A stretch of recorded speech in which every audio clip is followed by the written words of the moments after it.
For freedom, Christ has set us free.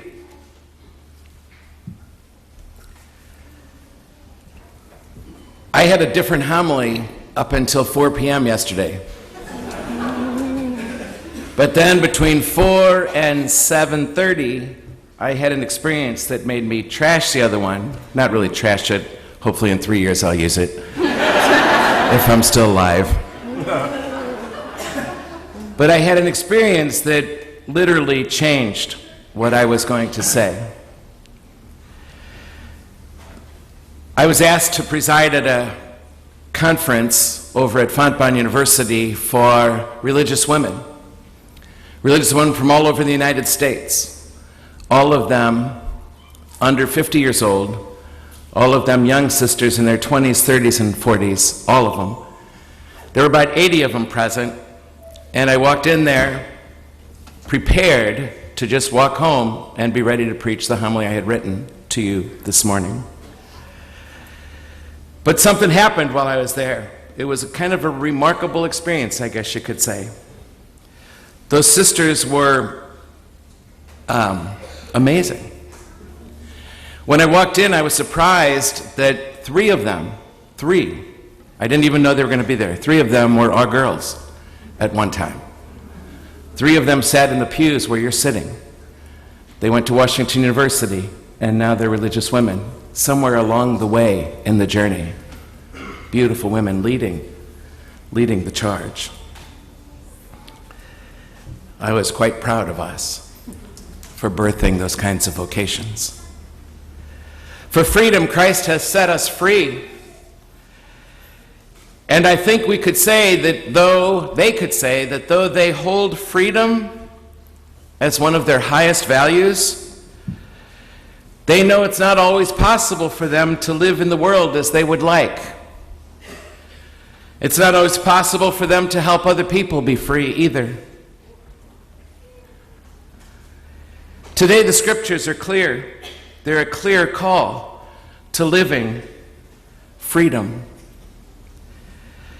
It surely makes them, those sisters gathered there, those young sisters, from all over the United States, it made them reflect on that moment when they first said yes to their call. For some of them it was 20 years ago. For some it was just 20 days ago. It doesn't really matter when, does it? It doesn't really matter when we say yes in freedom to something.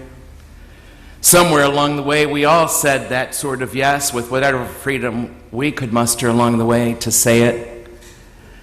For these young women, it was a yes filled with hope, and it was filled with love. A new hope, an emotion difficult to explain. I'm sure you felt it somewhere along the line too, when you said yes perhaps to your partner for life. When you said yes, there was this new emotion, difficult to contain or explain, and this new hope and this new love that made you want to say that yes. Their yes came from an experience of profound freedom, as I hope it does for all of us. We always manage somewhat freely to make the yeses we make, and then hopefully they get purged and purified, freer along the way. In a new way, they were experiencing the beauty of the world around them, and they, in their lives, had a strong desire to live in radical community and radical communion. And so with that freedom, with whatever freedom they could muster, they took that step. And it was one of the boldest steps any of them ever took in their lives. A step that transformed I point over there because they're still there. A step that transformed their existence forever. Like it did for us when we said our yes to being a priest, or we said our yes to being married, our yes to a new friendship, our yes to a new career. That's like that for all of us, I hope. The church works really hard, I can say personally, to help people be as free as they can be, to say the yes they made. There's 2 people today here who said that yes 40 years ago. Rich and Mary Pat, congratulations.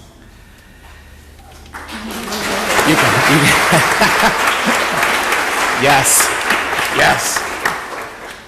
We work hard to help people be as free as possible to say that yes, whether it's to religious life, even if it's through RCIA getting baptized. We want their yes to following Jesus to be as free as it can possibly be. And if they're changing communions, to follow him from Protestant perhaps to Catholic or whatever along the way. And when we do marriage prep, it's all about purging the unfreedom so that they can be free to say the greatest yes they can take along the way. But maybe along the way, and these sisters would testify to this too, maybe along the way we lose some of that freedom because we're part of structures that constantly respond with a host of no to our yes, a host of no to our yes. Many times we want to say yes to things like inclusion, for example, and our society around us says no. We want to say yes to hope, and the realities we witness tell us no, to not have hope. We want to say yes to being reconciled, and something inside of us called pride tells us no. We want to say yes to real, genuine experiences of other people, real encounters, and our fear inside of us says no, don't go there with your life. We want to say yes to a radical commitment, to really giving our lives to something or to somebody. And our ego says no.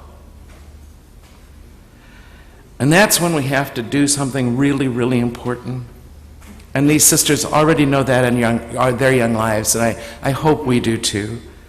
That's when we have to return to the depths of our own hearts, where our freedom is based. Right here, not out there, right here. There in that place where Jesus found the freedom to make the decision to go onward, no matter the obstacles. One of the first obstacles that came up in the text Phil just read to us was they wanted to go through Samaria to get to where they needed to go, and Samaria was a hostile land, and Samaria said, no, you can't pass through here. Obstacle, and it created a bunch of pain for those guys. Today we reflect on that freedom Jesus found in his decision to go forward and where he got it. Where did he find that freedom? How did he maintain freedom when there were obstacles all around him? Today we reflect on saying yes to following the road to Jerusalem, knowing the risks that will represent for us. There are many ways we can stand up to this. There are many ways this comes at us, really, and two of those are indeed in the scripture. Seeing that response of the Samaritans, John and James came up to an obstacle inside of themselves to following Jesus. They did not hesitate to ask Jesus to send down fire upon the Samaritans. Jesus, should we just have them killed? Their response was a reaction based on impulse. It wasn't freedom. This reactionary response they had, that we all have along the way, even when we disagree with our spouses and our best friends, are different, so different from the action, not reaction of Jesus, that comes from freedom. He says, violence isn't the way. If you want to be truly free and follow me freely, then you know what? We're not going to respond to obstacles in life with violence or fleeing. That wouldn't be free. That would be impulse. This reactionary response is different from the action of Jesus that comes from freedom. So too, our way of facing situations that desperately need communion, love, and beauty, that need to be authentically bold and effective. They need to be actions if they're going to be all those things, not reactions. They need to be based in nothing but freedom, really. For our yes in our life to be transformational, for our yes to be truly transformational, then it needs to be based in freedom that makes us bold. Then our conversations will invite and have a purpose. Then we will act from the perspective of listening and from dialogue. Then we become aware that we're called to empathy, to prophecy, and to nonviolence, then we are heard. Then we are heard, and our voices gain credibility. Then we understand that sadness and frustration that we will feel when we come up against these obstacles from around us or within us, then we will understand that sadness and frustration are different from despair, and that we can channel those feelings into action. Action. There are many realities that challenge our freedom. And together, in our families, here at the CSC, in this communion, in our marriages and in our friendships, we can choose to bring the beauty of communion experienced among us to other places in the world because of what we have here, what we have in our families and in your marriages and in our communities like this. We can take this to other places in the world that need it desperately. How do we extend this experience that we share in this community with others? The question resonates so strongly these days. How do we invite our church into communion? How do women in the church cause that to happen instead of getting bitter or leaving?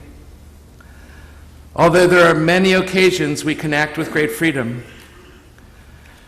as all of those sisters would agree, and they talked about this, them being women, on many occasions they can act with great freedom. But there are so many ways that they are limited and undervalued. I want to quote from two of those sisters. These are young sisters who are not afraid to lean into these struggles, to be free.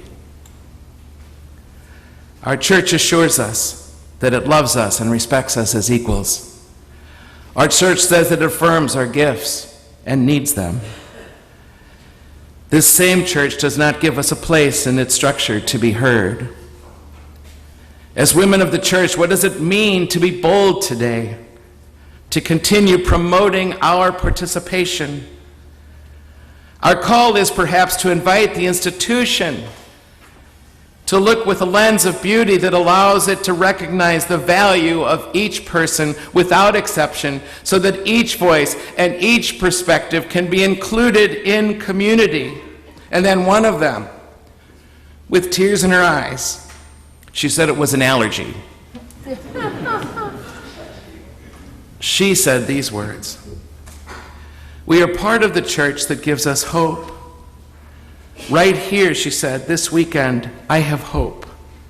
But this hope cannot stay in this room and be limited to being shared with people with whom we walk closely. We need to continue to find our place of deep freedom from which we come out boldly to promote the transformation of the church." I don't hear a lot of people saying that these days. Religious or non-religious, so to speak. Wow. We need to continue to find our place of deep freedom from which we come out boldly to promote the transformation of the church. My friends, they know Jesus was connected to the source where he found his freedom.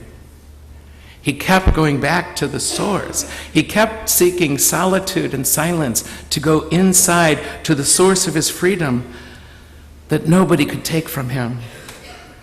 You and I, if we're going to be free and bold in our freedom, if we're going to transform anything, including our ongoing marriages, we need to keep returning to the center of our freedom, to the source of our freedom that is no further away than your heart. Because when we act from a place of freedom, we can pray for those who bomb us with words or bombs. We can enter into transformational conversations along the road with the people we meet here and there. We can invite more people into solidarity. We can become It can become a habit to identify the minor characters in this world, the people on the edges, and recognize their transcendental role in life. When we act with freedom, we surround the environment with a beauty that transforms reality. When we act from this freedom, St. Paul tells us in that second reading, when we act with freedom, we say yes. We say yes. And we say it boldly, like Jesus did. And we take the risk that comes with inviting not division, but communion, radical communion. Those young women of our church over there, even now, just across the way, they're so different from one another. Some of the old divisions from the 60s and 70s, if you're anywhere near my age, you know how painful it was in religious life when the habit was discarded from some communities and not others, or women were left with their choice within communities. Those were difficult, painful times that pushed people onto the opposite edges of the room. Some are liberal over there, and some are conservative, some are traditional, some are very progressive in their look.